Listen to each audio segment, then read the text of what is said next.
بسم اللہ الرحمن الرحیم۔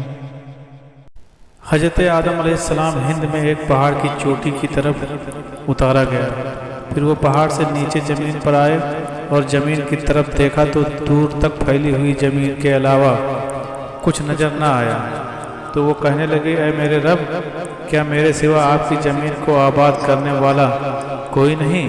تو اللہ تعالیٰ نے فرمایا عنقریب میں تمہاری اولاد پیدا کروں گا جو میری تسبیح اور حمد و ثنا کریں گی، یعنی میرا ذکر کریں گی اور تعریفیں بیان کریں گی، اور ایسا گھر بناؤں گا جسے میری یاد میں بنایا جائے گا، اور اسے بزرگی اور بڑائی کے ساتھ خاص کر کے اپنے نام کے ساتھ فضیلت دوں گا، اور اس کا نام خانہ کعبہ رکھوں گا۔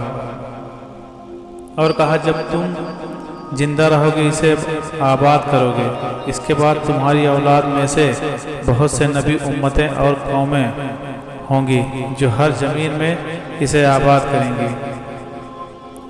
پھر آدم علیہ السلام کو حکم دیا کہ وہ خانہ کعبہ جائیں اور اس کا طواف کریں، جیسا کہ عرض پر فرشتوں کو کرتے دیکھا ہے۔ اس وقت کعبہ ایک یاقوت یا موتی کی شکل میں تھا۔ بعد میں جب نوح علیہ السلام کی قوم پر پانی کے سیلاب کا عذاب نازل ہوا تو اللہ تعالیٰ نے اسے آسمان پر اٹھا لیا۔ اس کے بعد اللہ تعالیٰ نے ابراہیم علیہ السلام کو خانہ کعبہ کو دوبارہ تعمیر کرنے کا حکم دیا۔ روایت ہے کہ آدم علیہ السلام خانہ کعبہ پہنچ کر اس کا طواف کیا اور حج کے سب ارکان ادا کیے۔ پھر عرفات کے میدان میں آدم علیہ السلام حوا علیہ السلام سے ملے، دونوں ایک دوسرے کو پہچان گئے اور مزدلفہ میں ایک دوسرے کے قریب ہوئے، پھر دونوں ہند کی طرف روانہ ہوئے۔ حضرت حوا علیہ السلام نے 20 ولادت میں 40 بچوں کو پیدا کیا، اس میں سے کچھ کے نام یہ ہیں: قابیل، حابیل، سیس علیہ السلام، آباد، بالغ، اسانی، توبہ، بنانا، سبوبہ، حیان، جرابیس، حجر، یہود، سندل، باروک۔ اور بیٹیوں کے نام: کالحہ، اکلیمہ، لیوجا، اسوس، خرورتا۔ ہر بار جڑواں بچے پیدا ہوتے تھے، ایک لڑکا اور ایک لڑکی۔ جو بچے ایک ساتھ پیدا ہوتے تھے ان کی شادی ایک دوسرے سے نہیں ہو سکتی تھی، جو الگ الگ پیدا ہوتے تھے ان کی شادی ہو سکتی تھی۔ آدم علیہ السلام نے اپنی اولاد کو وہ سب سکھایا جو اللہ تعالیٰ نے انہیں سکھایا تھا۔ وہ سب ایک اللہ کی عبادت کرتے تھے اور کھیتی کرتے تھے اور جانوروں کو پالتے تھے۔ آدم علیہ السلام کے بیٹوں میں سے 2 بیٹے تھے، قابیل اور حابیل۔ قابیل کے ساتھ جو بیٹی پیدا ہوئی تھی وہ بہت خوبصورت تھی، لیکن حابیل کے ساتھ جو پیدا ہوئی تھی وہ اتنی خوبصورت نہیں تھی۔ قابیل نے آدم علیہ السلام سے کہا کہ وہ اپنی جڑواں بہن سے شادی کرے گا۔ آدم علیہ السلام نے منع کر دیا کیونکہ اللہ تعالیٰ نے اس کی اجازت نہیں دی تھی۔ قابیل سوبھاؤ میں بہت سخت تھا اور وہ کھیتی کرتا تھا، لیکن حابیل بہت نرم سوبھاؤ کے تھے، وہ بکریاں سنبھالتے تھے۔ آدم علیہ السلام نے کہا کہ تم دونوں اپنی قربانی اللہ تعالیٰ کو پیش کرو، جس کی قربانی اللہ تعالیٰ قبول کر لے گا وہ صحیح ہوگا۔ اس زمانے میں جب اللہ کے لیے قربانی پیش کی جاتی تھی، ایک آگ آتی جس کی قربانی وہ آگ کھا لیتی، اس کی قربانی قبول ہو جاتی۔ حابیل نے سب سے اچھا جانور قربان کیا اور قابیل نے سب سے ردی فصل کا حصہ قربان کیا۔ حابیل کی قربانی قبول ہوئی اور قابیل کی قربانی قبول نہیں ہوئی، تو وہ بہت غصہ ہوا۔ ایک دن موقع دیکھ کر اس نے حابیل سے کہا کہ میں تمہیں ختم کر دوں گا۔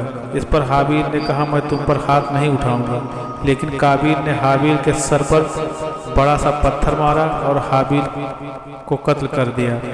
اب قابیل کو سمجھ میں نہیں آیا کہ حابیل کی لاش کا کیا کریں، کیونکہ اس سے پہلے کوئی مرا نہیں تھا۔ تب اللہ تعالیٰ نے 2 کوے کو بھیجا، انہوں نے لڑائی کی اور ایک نے دوسرے کو مار ڈالا۔ پھر پہلے نے گڈھا کھودا اور مرے ہوئے کوے کو دفنا دیا۔ یہ دیکھ کر قابیل نے بھی حابیل کو دفنا دیا۔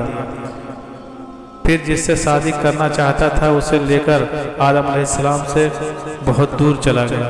آدم علیہ السلام کی قوم میں سے جو شیطان کے بہکاوے میں آتے گئے وہ بھی قابیل سے ملتے گئے۔ آدم علیہ السلام کو جب حابیل کے قتل کے بارے میں پتہ چلا تو انہیں بہت تکلیف ہوئی۔ پھر اللہ تعالیٰ نے سیس علیہ السلام کو ان کے بعد نبی پیغمبر بنایا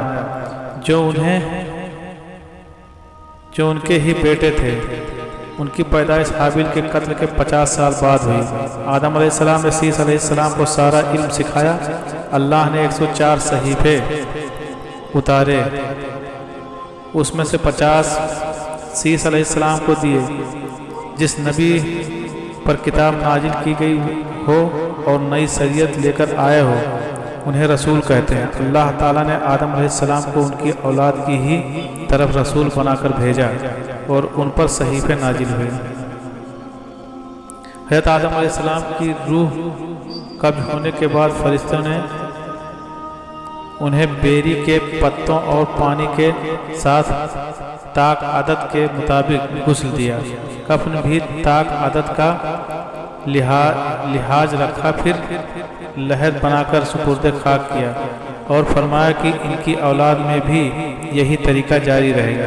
پھر سیس علیہ السلام نے اپنے والد آدم علیہ السلام کے جنازے کی نماز پڑھائی اور دفنایا گیا۔ حضرت آدم علیہ السلام کی وفات کے 1 سال بعد ہی حوا علیہ السلام کا بھی انتقال ہو گیا۔ ان کی وفات بوج نامی پہاڑی پر ہوئی۔ اس ویڈیو میں بس اتنا ہی، انشاءاللہ آگے اور بھی واقعات ہم لاتے رہیں گے۔